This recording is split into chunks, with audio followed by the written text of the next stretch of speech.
বিশ্বাস শব্দটা ছোট হলেও এর গভীরতা কিন্তু অনেক বেশি।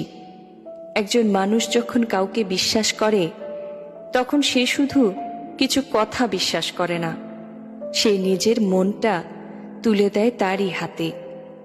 নিজের ভয়, কষ্ট, দুর্বলতা সবকিছু নিঃসংকোচে ভাগ করে নেয়, কারণ সে জানে এই মানুষটা তাকে কখনোই ভাঙবে না।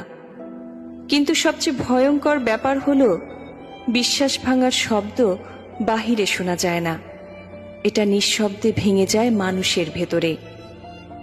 একটা মিথ্যা, একটা লুকানো সত্য কিংবা একটা প্রতারণাই যথেষ্ট পুরো সম্পর্কটাকে দুর্বল করে দেওয়ার জন্য। যে মানুষটা একসময় চোখ বন্ধ করে বিশ্বাস করত, সে ধীরে ধীরে সন্দেহ করতে শেখে।